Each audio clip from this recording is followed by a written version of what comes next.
Assalamualaikum warahmatullahi wabarakatuh. Para penonton yang berbahagia, para penonton setia Daya Manfaat Aceh, nyamban ini bak huro yang berbahagianya.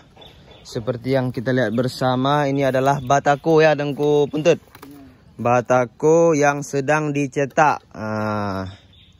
Nyo jadi kan atra gebloi luar, tapi atra geproduksi le gure Daya Manfaat sendiri. Ya, yaitu Tengku Fakrul Razi dari Tepin Raya. Nyo anak buah ke Tengku Rajiul. Kiban Tengku Rajiul kajet noh. Alhamdulillah Ya, bacu-bacu kan.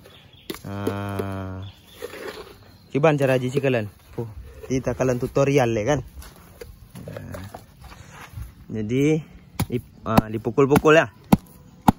Dipukul-pukul sampai padat. Dipukul dulu. Ini sama siapa kerja nih? Sama Tengku Khair. Gimana Tengku Khair? Sehat?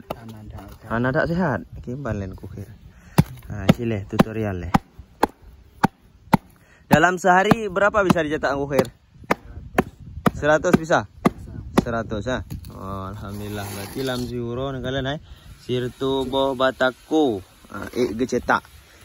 Lian kiban lam. Balik. Ya, lian balik. Buka tutupnya ya. Nyan bain hai ne kalian para penonton yang berbahagia.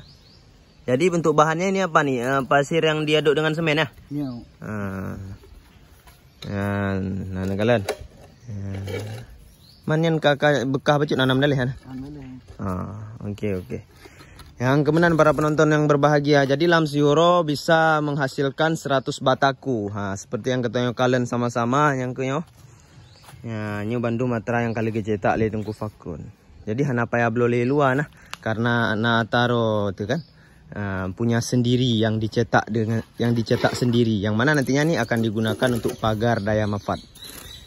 Jadi sekian dari Long. Wassalamualaikum warahmatullahi wabarakatuh.